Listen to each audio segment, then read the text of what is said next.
bohong.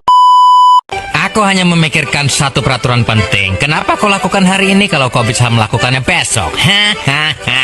Few moments later.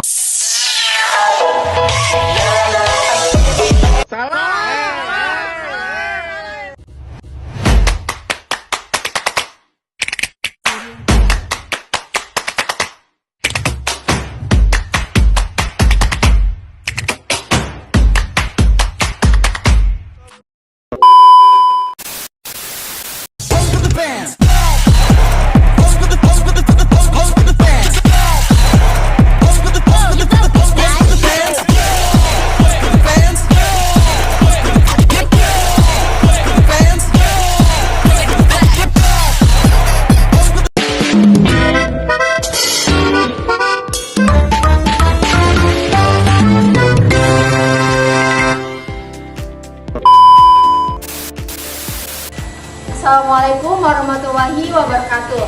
Halo semuanya, perkenalkan kami dari kelompok 4. Di sini kami akan memaparkan hasil diskusi kami yang berjudul penanganan perilaku permasalahan siswa. Untuk mengefisienkan waktu, maka dari itu mari simak materi berikut ini. Baik, di sini saya akan menjelaskan jenis perilaku bermasalah siswa. Nah, perilaku bermasalah dapat dikategorikan menjadi dua kelompok besar berdasarkan bagaimana dampaknya terlihat di dalam kelas. Yang pertama, perilaku mengganggu, disruptif atau eksternalisasi, perilaku yang langsung mengacaukan proses belajar mengajar. Nah, contohnya berbicara saat guru menjelaskan, berjalan-jalan di kelas, memotong pembicaraan, memicu keributan, hingga tindakan agresif seperti merundung atau bullying atau menantang otoritas guru. Nah, yang kedua, perilaku menarik diri atau pasif internalisasi, perilaku yang sering luput dari perhatian karena tidak mengganggu orang lain namun sangat merugikan siswa itu sendiri. Nah, contohnya melamun, tidur di kelas, menolak berpartisipasi dalam diskusi, sering bolos, atau menunjukkan kecemasan yang berlebihan. Faktor penyebab perilaku siswa. Siswa tidak mendadak berperilaku buruk tanpa alasan. Namun teori psikologi salah satunya triggers, ada tujuan terselubung atau mistaken goal, atau faktor latar belakang di balik perilaku tersebut, seperti mencari perhatian, attention seeking. Siswa merasa hanya dianggap jika mereka membuat kegaduhan. Bagi mereka, perhatian negatif atau dimarahi lebih baik daripada diabaikan. Perebutan kekuasaan atau power struggle. Siswa ingin menunjukkan bahwa mereka punya kontrol dan guru tidak bisa mengatur mereka. Balas dendam atau revenge muncul karena siswa merasa disakiti, tidak adil diperlakukan atau ditolak, lalu melampiaskannya kepada guru dan teman. Menunjukkan ketidakmampuan. Siswa merasa bodoh atau gagal, lalu memilih menyerah dan menarik diri agar tidak diberi tugas. Faktor eksternal, masalah di keluarga atau broken home, pola asuh keras, terlalu memanjakan, pengaruh lingkungan teman sebaya hingga kondisi fisik, kurang tidur atau lapar. Jadikan strategi disiplin positif. Disiplin positif bukan tentang hukuman, melainkan mengajarkan tanggung jawab, konsekuensi, dan pengendalian diri. Fokus pada solusi bukan hukuman. Hukuman hanya menghentikan perilaku sesaat karena rasa takut. Disiplin positif mengajak siswa memahami mengapa perilaku itu salah dan bagaimana memperbaikinya. Kesepakatan kelas atau bukan peraturan pertama. Buat aturan di awal semester bersama siswa, gunakan kalimat positif. Contohnya, ubah jangan berisik menjadi berbicara secara bergantian dengan sopan. Karena ikut membuat aturan, siswa merasa lebih bertanggung jawab mematuhinya. Penerapan konsekuensi logis. Konsekuensi harus berhubungan langsung dengan pelanggaran, diberikan secara hormat dan masuk akal. Contohnya, jika siswa mencoret-coret meja, konsekuensi logisnya adalah membersihkan meja tersebut, bukan berdiri di depan kelas dan lari dari lapangan. Sekian. Adapun yang keempat itu cara menegur siswa dengan baik. Nah, cara guru menegur menentukan apakah siswa akan memperbaiki diri atau justru menantang balik.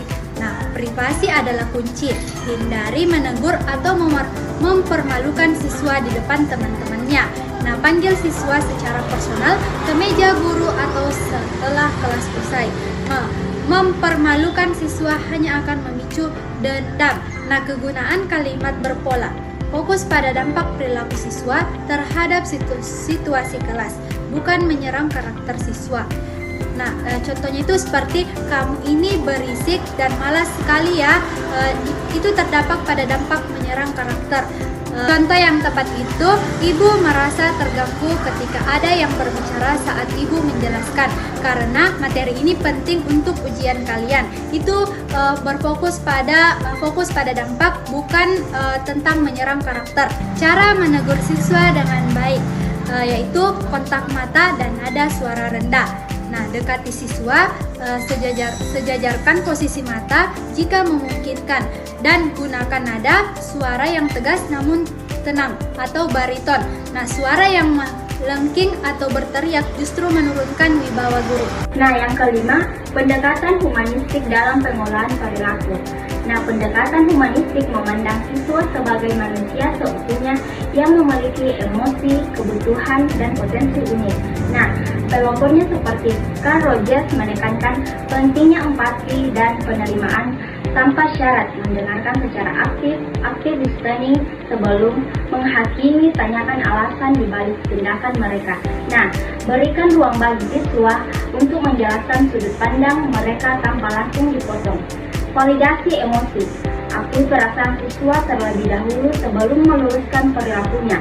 Contoh, ibu tahu kamu sedang kesal dan marah pada Doni, tapi memukul meja bukan cara yang tepat untuk menyelesaikannya. Nah, membangun hubungan positif, koneksi sebelum koreksi. Nah, siswa cenderung akan mengikuti aturan dari guru yang mereka rasakan peduli dan menghargai mereka sebagai manusia, bukan sekadar melihat mereka sebagai objek. Baik, adapun yang keenam, solusi edukatif tanpa kekerasan.